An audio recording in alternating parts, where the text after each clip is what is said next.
आज हमारे साथ हैं संघर्षों के साथी हमारे अतुल सती जी, जो जोशीमठ संघर्ष समिति के जो अध्यक्ष भी हैं। और आज हम बात करना चाहेंगे जो चिपको के बाद जो झपटो छिनो जो आंदोलन हुआ था उसके संदर्भ में। तो सती जी बताइए, चिपको के बाद झपटो छिनो को आप कैसे देखते हैं? झपटो छिनो जो है हम लोग उसको चिपको की अगली कड़ी के तौर पर ही देखते हैं। यानी कि जो चिपको आंदोलन है वो जिस तरह से शुरू हुआ और जिस विचार के साथ शुरू हुआ होगा उस समय, और खास तौर पर हमारे क्षेत्र में जहाँ के कॉमरेड गोविंद सिंह सक्रिय थे और वो लगातार जंगलों पर जो लोगों की जो निर्भरता है, खास तौर पर वो जिस समाज से आते थे, जनजातीय समाज से, तो आज के दिन भी अगर हम जाएं उस इलाके में जनजातीय क्षेत्रों में तो हम देखते हैं कि अभी भी बहुत कुछ जो है जंगलों पर निर्भरता जनजातीय समाज की है। और तब तो और ज्यादा रही होगी, 80 से पहले की बात है, तो उस समय और ज्यादा निर्भरता थी और वो इसको बहुत नजदीक से देख रहे थे। तो जंगलों पर लोगों का हक हो, अधिकार हो,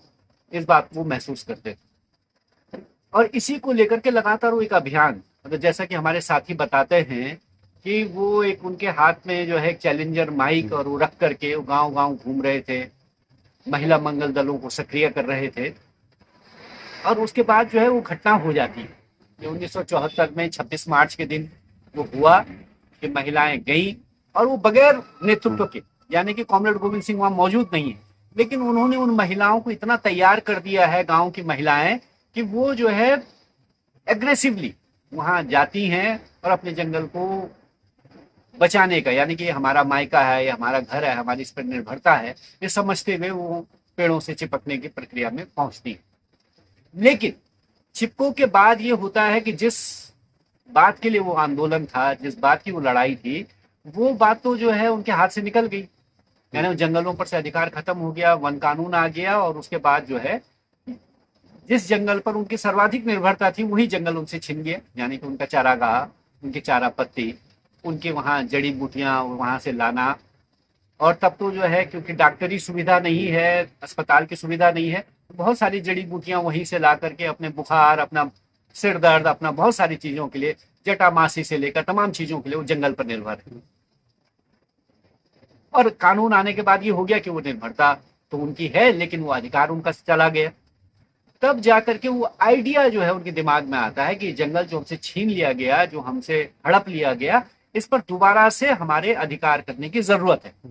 तो उस अधिकार की लड़ाई है झपटो छीनो। और वो छीनो झपटो नहीं है जो बहुत सारे लोग बोलते हैं, झपटो छीनो है। तो झपटना और उसको छीन लेना। लेकिन इस अधिकार को आप जाहिर कैसे करेंगे कि हमारा हक है? तो उसके लिए उन्होंने चुना कि जहां जो है नंदा देवी का कोर जोन है, नंदा देवी जो पूरा सेंचुरी है उसके कोर जोन में, यानी कि जहां बिल्कुल भी लोगों को जाने की इजाजत नहीं है, जहां उनका बिल्कुल भी हक नहीं है, और वो ऐसा क्षेत्र है जहां जनजाति के जो लोग हैं उनकी जो है वहां पूजा की भी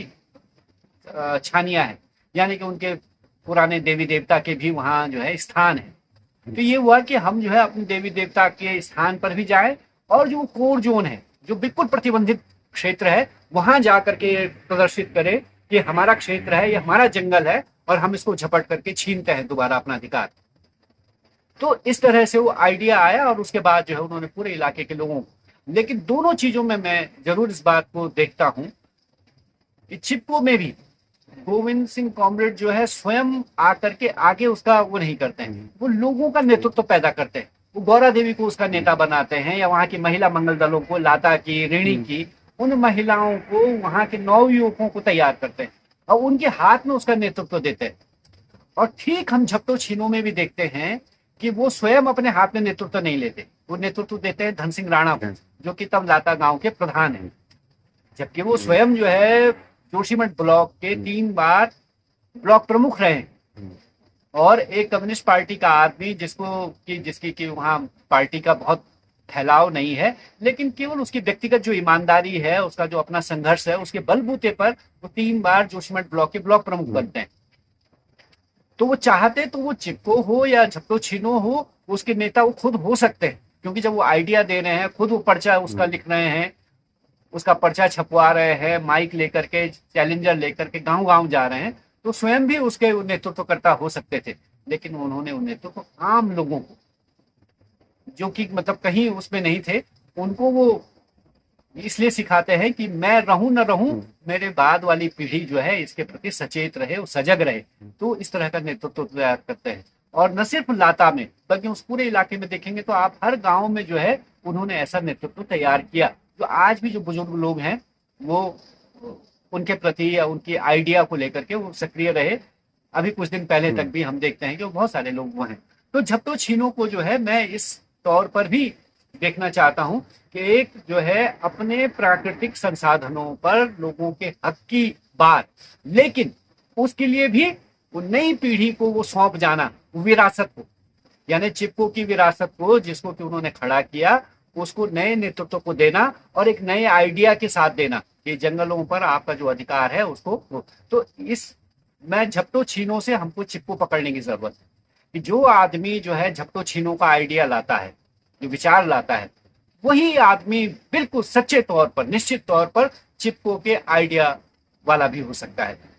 जिन लोगों ने चिपको को लेकर के और वहीं जो रुक गए, जिनकी जो यात्रा है वो चिपको से और चिपको पे खत्म हो जाती है, वो जो है उसके सच्चे दावेदार हो भी नहीं सकते। उसके दावेदार वही हैं जो चिपको से और झपटो छीनो की यात्रा करते हैं और वहां भी नहीं रुकते हैं। उसके बाद भी वो धन सिंह राणा जो है, जिनको कि उन्होंने अपनी, जिसको कहते हैं मशाल आगे के लिए सौंपी, वो धन सिंह राणा उससे आगे बढ़ते हैं। और उसके बाद जब राज्य बनने के बाद जल विद्युत परियोजनाओं का पूरा जाल उत्तराखंड में बिछाया जाता है, बहुत सारे MOU, 150 से ज्यादा MOU सरकार करती है,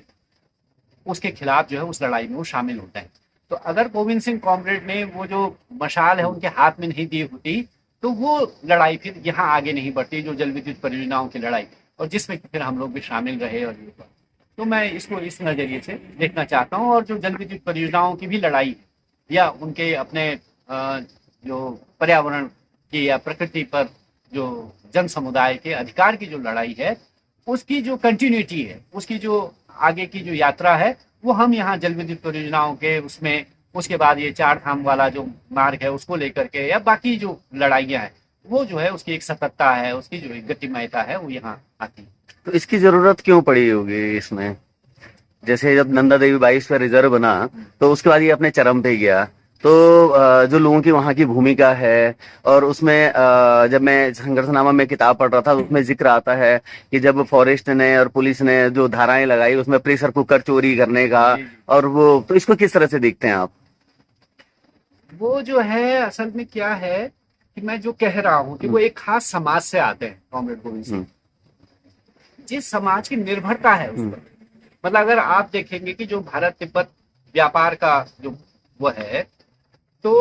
1962 से पहले जो यात्रा, जो व्यापार चल रहा है, वो सारा जो है उसमें भेड़ बकरियों पर वो यात्रा हो रही है। यानी कि वो सारा व्यापार जो है भेड़ बकरी के पीठ पर वो ढांचा बांधते हैं और उसमें जो है वो ढाकर कहा जाता था।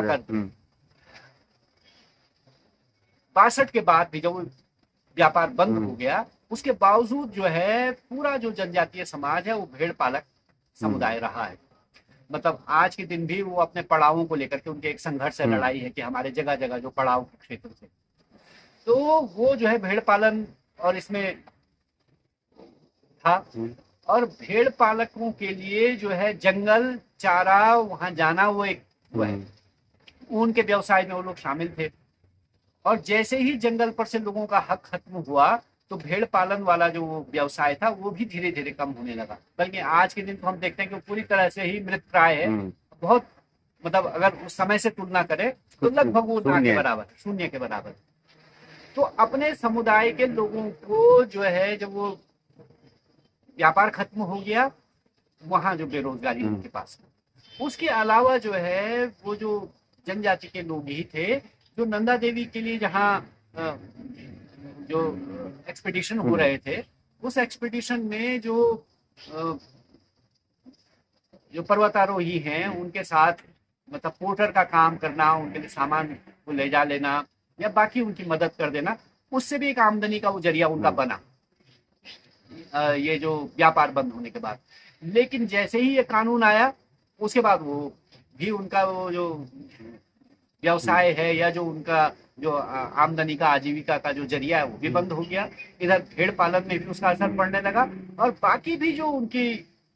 वो थी निर्भरता जंगल था वो उस पर भी असर पड़ा। तो वो इसको जो है बहुत नजदीक से देख रहे थे क्योंकि वो समुदाय से आता है, उसका दर्द भी देख रहा है। तो इसलिए जो है वो आइडिया या वो चीज उनके भीतर पैदा होती है। और दूसरा जो आप कह रहे हैं कि भाई जो झपटो छीनो में जब वो वहां गए कोर जोन में और वहां जो है क्योंकि पुलिस प्रशासन और पूरा ये पीएसी पहुंच गई, तो पीएसी पहुंच गई तो अब ये ऑब्वियस है जो हम आज के समय में भी देख रहे हैं कि अगर कोई आंदोलन जो है उसमें वामपंथी लोग शामिल हैं उनको सीधा है तो चीन का एजेंट बता दो और माओवादी बता दो और बाकी लोगों के लिए तो एंटी नेशनल या अर्बन नक्सल या ये तमाम शब्द है। उस समय में भी क्योंकि ये स्वयं कॉमरेड गोविंद सिंह और जो जिनके हाथ में उन्होंने वो जो बेटन धन सिंह राणा वो भी कम्युनिस्ट पार्टी के मेंबर, भले उस आंदोलन में बहुत सारे लोग शामिल हैं यहाँ के वो तक कि वो पत्रकार चंदोला जी वरिष्ठ पत्रकार हरीश चंदोला जी वो तक वहां पहुंचे। ये अपने बाकी जो मतलब उस इलाके के भाजपा कांग्रेस के उस जमाने में या जो तब कांग्रेस ही ज्यादा थी, मोहन थपलियाल जी इत्यादि इत्यादि, मतलब उस पूरी घाटी के लोग वहां पहुंचे।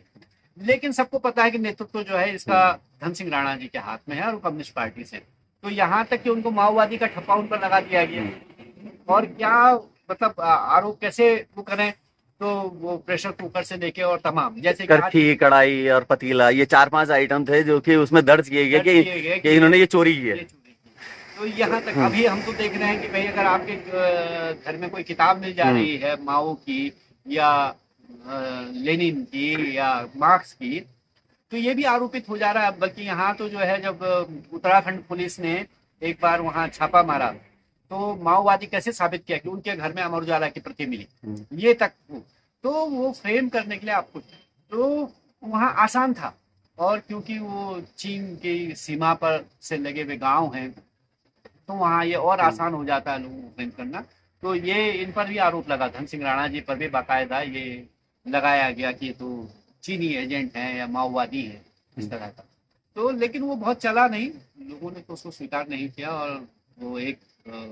दौर में जो है झपटो छीनो के बड़े नेता के तौर पर धन सिंह राणा जी जाने गए। यही नहीं बल्कि पूरे देश के स्तर पर वो लोगों ने उनको उस तरह से चिन्हित किया, पहचान बनी। हाँ, उसके पूरे दस्तावेज संघर्षनामा में जो है वो दर्ज हैं सारे, है ना। तो नई पीढ़ी को चाहिए कि वो उनको ढूंढ सकते हैं, पढ़ सकते हैं। मिलता भी नहीं है वो जो संघर्षनामा है, उसकी प्रतियां भी जो है खत्म। हाँ, मेरे पास सुरक्षित है अभी। बहुत बार लोग मांगते हैं। हाँ, मेरे पास एक प्रति सुरक्षित है उसकी। और दूसरी बात मैं ये पूछना चाह रहा था कि झपटो छीनो या चिपको या इस तरह के आज जो जन आंदोलन है उसकी आज के दौर में कितनी जरूरत और कितनी प्रासंगिकता आपको लगती है? नहीं, उसकी प्रासंगिकता तो बनी रहेगी। प्रासंगिकता तो इसलिए बनी रहेगी क्योंकि आज के दिन पे जिस तरह से हम मतलब ये जिस दौर में हम आ गए हैं जहाँ जो है ये धरती के गर्म होते जाने के कारण जो है ये मौसम के बदलाव से हम ये सारी आपदाओं का दंश झेल रहे हैं। पूरा उत्तराखंड, पूरा हिमालय जो है उसको झेल रहा है। मतलब आप देखिए जम्मू कश्मीर, हिमाचल से लेके इसी समय 2025 में ही आपदाओं का वो है। और उसमें जो है और ज्यादा जिसको हम कहते हैं कि नीम और करेला और नीम चढ़ा, तो उसमें एक और ज्यादा वो हो जा रहा है जो विकास का हमारा ढांचा खड़ा हो रहा है, जिसमें कि हम 4 लेन हाईवे से लेकर के और सुरंगों पर बनी हुई जल विद्युत परियोजनाएं हैं या सुरंगों पर आधारित जो है ये रेलवे की लाइन आ रही है। तो विकास का जो बड़ा ढांचा खड़ा हो रहा है, यानी कि बड़ा विकास चाहिए हमको, वो हम केदारनाथ में भी देख रहे हैं और बद्रीनाथ में भी देख रहे हैं और सब जगह। कि 2013 की आपदा के बाद हमको लगता था कि केदारनाथ में अलग तरह से निर्माण या अलग तरह से वहां का वो होगा। और तब जो वैज्ञानिक कह रहे थे कि भाई केदारनाथ तो जो है ऐसी भूमि थी कि दलदली भूमि और वहां जो है स्थायी निवास नहीं होना चाहिए, बल्कि वहां लोग जाएं और जैसा हिमकुंड में होता है और यात्रा करके और नीचे दर्शन करके नीचे आ जाएं। लेकिन हम देख रहे हैं कि वैसे ही और भी भारी निर्माण वहां जो है शुरू हो गया, चाहे वो कॉरिडोर का मामला हो या रिवर फ्रंट का मामला हो, वही बद्रीनाथ रहा। ऐसे समय में जबकि इतना बड़ा निर्माण और प्रकृति पर इतना सारा वो जो हम बोझ डाल दे रहे हैं, और जब उसका रिपरकशन यानी उसके जो उसमें जो है प्रकृति जब वो कर रही है, तो उस समय में अपने संसाधनों के प्रति, प्रकृति के प्रति संवेदनशील होना, जिम्मेदार होना और उसको एक आंदोलन के तौर पर लेना, तो वो आज की ज्यादा बड़ी जरूरत बन गई है। और इसलिए जो है उस आंदोलन के लिए आप कहाँ से प्रेरणा लेंगे? तो वो जो है उस प्रेरणा का काम करता है चिपको, उस प्रेरणा का काम करता है छपरो छीनो, उस प्रेरणा के काम करते हैं उसके नेता कि जिन्होंने अपना सर्वस्व लगा करके, सब कुछ अपना त्याग करके और उस लड़ाई को खड़ा रखा, जीवित रखा कि भाई हमारा, हमारे संसाधनों पर अधिकार हो। तो इसलिए जो है आज के दिन पर न सिर्फ चिपको की, उसके नेताओं की, छपरो छीनो आंदोलन की, उसके नेताओं की, उनकी प्रासंगिकता है और इस दौर में और ज्यादा जरूरत है और ज्यादा लड़ने की जरूरत है, क्योंकि आज के दिन पर तो ज्यादा हकमारी हो रही है। आज के दिन पर तो तब हमारे वही धन सिंह भाई ने एक गीत लिखा और वो गीत हम लोगों ने खूब गाया और वो उन्होंने लिखा कि भाई कि राज्य बनने के बाद का गीत है और उन्होंने कहा कि दूर का बैरी नजदीक है गया रे, है ना, लंबी लड़ाई है। तो दूर का बैरी यानी कि हम जिस शत्रु जो था वो लखनऊ में बैठा हुआ था, वो तो अब नजदीक आ गया और वो इतने नजदीक आ गया कि वो सब कुछ जानता है, वो हमारे घर के भीतर के सारे राज को जानता है। उसको जो है बेचना आसान हो जाएगा और वो हो गया कि मतलब लखनऊ में जो है जिस जंगल के बारे में लोग नहीं जानते थे, वो जंगल आज के दिन पर हमारे, या जो हमारा रेत बजरी या हमारा बाकी संसाधन, तो उसको जानने वाले ये नजदीक के लोग आ गए, वो दूर का बैरी जो है हमारे उस पे आ गया। ऐसे ही उन्होंने हाईवे के लिए उसी गीत में है कि जो यहाँ आ गया मशीन दैत्य, दैत्याकार मशीनें यहाँ आ गई हैं और यूं ते ही सारू हाईवे बनी उचेरे। ये जो हाईवे है ये हमारे लिए, आम लोगों के लिए नहीं है, इन मशीनों को लाने के लिए ताकि यहाँ हमारे यहाँ वो कर सकें, तो उसके लिए बना हुआ। तो वो जो संवेदना या वो जो स्पिरिट आ रही है, तो वो स्पिरिट जो है कॉमरेड गोविंद सिंह की दीवी स्पिरिट है जो धन सिंह राणा से और फिर वो आगे की पीढ़ी में जा रही है। तो इसलिए आज के दिन पर तो और ज्यादा उनको याद करने की, संघर्षों से प्रेरणा लेने की और नए संघर्षों को खड़ा करने की जरूरत है। एक बात और है, आप जगह जगह देख रहे होंगे विज्ञापनों में और बहुत सारे सोशल मीडिया में भी कि एक पेड़ माँ के नाम। एक तरफ तो एक पेड़ माँ के नाम की बात हो रही है, उसको लगाने की बात हो रही है और वो हम सबको कहा जा रहा है कि एक पेड़ माँ के नाम लगाया जाए। दूसरी तरफ आप चाहे वो धराली के आसपास आपने देखा होगा कि 6000 देवदार के पेड़ काटने की बात चल रही है, उसके छपान हो रखा है, या खलंगा के जंगल की बात हो रही है, या और भी तमाम इस तरह के बहुत सारे मध्य प्रदेश में हैं, या बहुत सारे जहां जहां जो जंगल वाले क्षेत्र हैं उनको काटे जाने के और बड़ी विकास परियोजनाओं के नाम पे जो है उनको तबाह किया जा रहा है। तो इसके बारे में क्या कहेंगे आप? एक तरफ एक पेड़ माँ के नाम और दूसरी तरफ जो बड़े बड़े कॉर्पोरेट्स और पूंजीपति हैं उनको लाखों करोड़ों जो हेक्टेयर और पेड़ हैं वो बिना किसी उसके काटे जाने की पूरी अनुमति दी जा रही है। तो क्या हम लोगों का काम यही रह गया है कि हम लोग पेड़ लगाएं और कॉर्पोरेट्स को काटें? भाई ये वाला जो आप कह रहे हैं एक पेड़ माँ के नाम वाला, तो इसमें तो जो है अच्छा खासा मीम चल पड़ा है और वो प्रसारित हो रहा है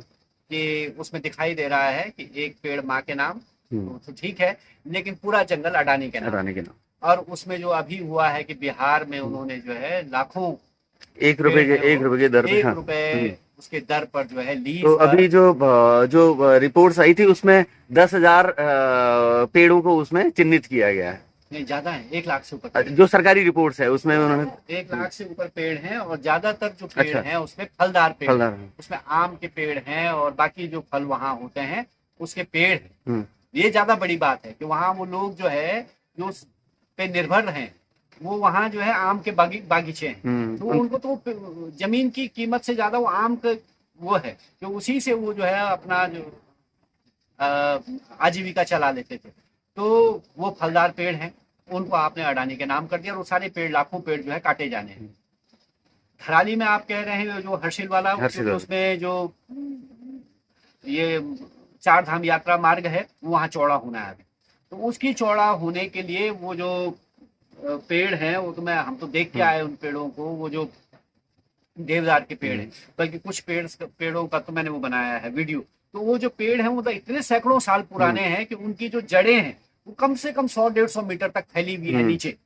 मतलब एक पेड़ का तो मैंने केवल इसीलिए वीडियो बनाया और इंद्रेश को भी कहा, तो वो हम लोग बनाया, तो उसकी जड़ कम से कम 100-150 मीटर नीचे जा रही है, उसकी शाखाएं जो है, यानी कि उसकी जो उम्र है वो इतनी पुरानी है। इतने 100-200 साल, 300 साल, 500 साल पुराने पेड़ अगर आप काट दे रहे हैं तो दोबारा जो है उसको रिपेयरेबल, मतलब ये जो है ये डैमेज जो है इरिपेयरेबल है, यानी कि इसको किसी भी तरह आप इसकी भरपाई नहीं कर सकते।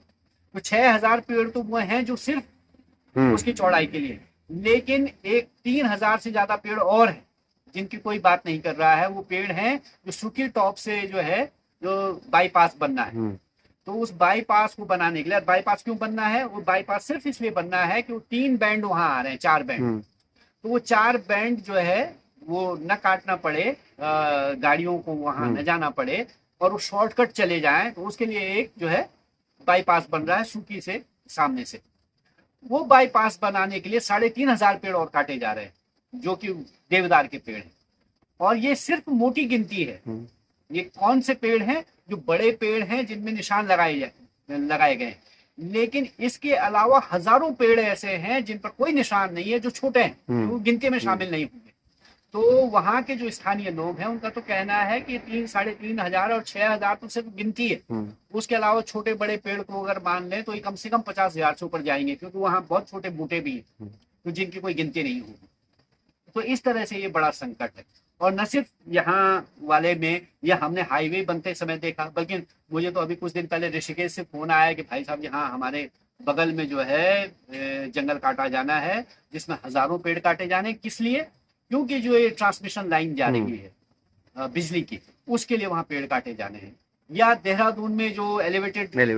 कॉरिडोर है उसके लिए पेड़ काटे जाने हैं, या जो है कोई अन्य कोई परियोजना है उसके लिए, या रेलवे वाले में तो हमने गिनती ही नहीं की कितने पेड़ उसमें काटे गए।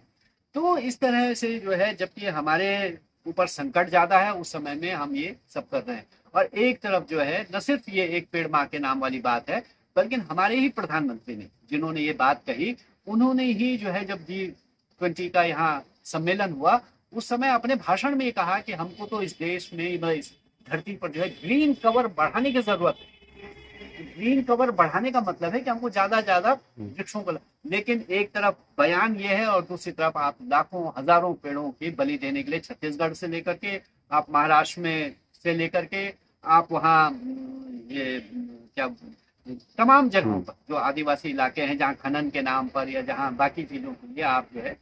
लाखों पेड़ों को बलि दे रहे हैं। और बात यह है कि इसका कोई, हम मतलब जो पेड़ काटे जा रहे हैं इतने पुराने हैं कि आप उसको दोबारा वो नहीं कर सकते, किसी भी तरह उसको कंपनसेट नहीं किया जा सकता। जबकि मतलब इनकी परियोजनाओं में ये हो रहा है, ये मतलब एक मजाक सा है कि हमारे यहाँ जेपी कंपनी है विष्णुप्रयाग, तो उसने लाखों पेड़ वहां काटे और कहा कि हम इसको कैसे रिपेयर करेंगे, मतलब कैसे इसको कंपनसेट करेंगे कि हम मिर्जापुर में इसके बदले जंगल लगा देंगे। या एनटीपीसी वाले जो है वहां जोशीमठ में जंगल काटेंगे, पेड़ काटेंगे और उसको केदारनाथ में या कहीं दूसरी जगह जो है उसके बदले। तो ये कैसे होगा कि आप यहाँ मतलब पेड़ काट करके वहां कंपनसेट कैसे हो जाएगा? तो प्रकृति को हम एक ऐसा मतलब वो घाव दे रहे हैं कि जिसका कहीं कोई इलाज नहीं होने वाला है, कोई मरहम उस पर लगने वाला नहीं है। तो इसलिए इसको जो है ये जो मतलब एक तरह से आप अपने लोगों को बेवकूफ बनाने के लिए, उनको मूर्ख बनाने के लिए कि आप जो है एक पेड़ लगाइए, और वो जो पेड़ हम लगा रहे हैं यहाँ अपने खेत में, वो पेड़ तो वैसे भी हमारे हक में नहीं आ रहा है, हम ही उसको जो है उपयोग उसका नहीं कर सकते। तो इस तरह से ये केवल एक मजाक है, कुछ नहीं है, और लोगों को धोखा देना है। और ये सिर्फ लोगों को धोखा देना नहीं है, आप इस पूरे उसके साथ जो है हमारे जो आने वाली पीढ़ी है, जनरेशन है, उसके साथ ये बड़ा धोखा कर रहे हैं। उसके साथ जो है ये अन्याय है कि आप उनके लिए, हमको तो ये चाहिए था, हर पीढ़ी की जिम्मेदारी होती है कि वो आने वाली पीढ़ी के लिए और ज्यादा बेहतर और ज्यादा सुरक्षित भविष्य छोड़ करके जाए, बेहतर धरती छोड़ करके जाए। और हम ये कर रहे हैं कि हम आने वाली पीढ़ी के लिए सब कुछ समाप्त करके जा रहे हैं, यानी पूरी बैरन लैंड, यानी पूरा जो है रेगिस्तान उनके लिए रच करके जा रहे हैं, जो कि बहुत खतरनाक बात है, ठीक बात नहीं। अभी आप इतना देख रहे हैं, इतना लंबे समय से आप संघर्ष कर रहे हैं, तो अभी जो हिमालय या पहाड़ में जो आपदाएं आ रही हैं, तो इसके मुख्य कारणों में से आपको क्या लगता है कि क्या कारण होगा? आपका अनुभव क्या क्या है? आपदा असल में कल भी मैं जहाँ मैं बात कर रहा था उनसे, तो ये आपदा कोई भी चीज तभी है कि जब जो है जो प्राकृतिक घटना है उसके रास्ते में जो है मानव, इंसान या इंसान की संपत्ति यानी कि वो ऐसी संपत्ति जो कि हम लोगों ने जोड़ी, हम्म, वो आ रही है। अगर जो है कहीं बहुत बारिश हुई, बाढ़ बनी और वो अपने नदी के रास्ते से चली गई, तो वो तब तो कोई आपदा नहीं है। आपदा तो जैसे अभी हम कल होकर के आ रहे हैं केदार वाली घाटी में, तो वहां भी हमने देखा कि मतलब जहाँ ये छेनागाड़ है, हम्म, छेनागाड़ से पहले भी बहुत जगह नुकसान हुआ है। यानी वहाँ भूस्खलन हुआ है, हम्म, वहाँ पत्थर गिरा है या वहाँ जमीन हम्म, वो दरकी है, लेकिन वहाँ लोगों का नुकसान नहीं हुआ, हम्म, ना लोगों की खेती उससे तबाह हुई, ना जो है वो किसी आदमी की हम्म, उसमें कोई हताहत होने की हुआ है। यानी कि वो छेनागाड़ से पहले एक गांव है, उससे पहले हम्म, लगातार वो पूरी सड़क जो है जगह जगह हाँ, दरकी हुई है, डूंगर भटवाड़ी बड़ेत, डोंगर हाँ, भटवारी बरहेत में हम्म, सब जगह। लेकिन जो है आपदा हम दो ही जगह मान रहे हैं, हम्म, एक जगह जहाँ लोगों की खेती पूरी बह गई हाँ, है हम्म, और पूरा वो उनका जो धान की खेत हम्म, थे वो सब बह गए, धान की खड़ी फसल बह हम्म, गई, उसको हम आपदा मान रहे हैं। और दूसरा छेनागाड़ में जहाँ 9 लोग हम्म, दफन हो गए और उनकी पूरा बाजार वो चला हम्म, गया, उनकी संपत्ति चली गई। तो एक तो ये बात है। तो आपदा तो ये तब है, और इस आपदा को यानी कि प्राकृतिक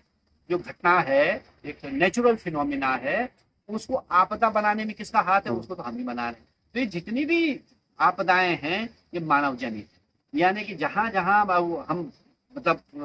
उत्तरकाशी में आप देख लीजिए, आप यहाँ हमारे जोशीमठ वाले इलाके में देखिए, आप जो है थराली में देखिए, जहां जहां जो है हम विकास का वो खड़ा। अभी हम ऋषिकेश से आ रहे हैं बद्री इस वाले रोड पर, हाईवे पर जो चार धाम यात्रा हम्म, का है, तो वो हर 50 मीटर पर दरका हुआ है। मतलब जहां केवल जो है 50-60 भूस्खलन के जोन थे, इस समय वो 350 से ज्यादा भूस्खलन वहां हो गए। केवल देवप्रयाग वाले इलाके में आप ब्यासी से और देवप्रयाग से श्रीनगर आइए, कम से कम 150 जगहों पर जो है वो भूस्खलन वहां हो गया है। हर 10 मीटर पर, हर 20 मीटर पर वो सड़क दरकी है। बल्कि मैं अपने साथियों से जब हम आ रहे थे तो मैंने कहा, अगर दोबारा जो है अगली बरसात में यहाँ बादल फटने वाली घटना होती है तो ये पूरा मार्ग खत्म हो जाएगा, पूरा इलाका जो है खत्म होने वाला है, वो इतना ज्यादा कमजोर हो गया।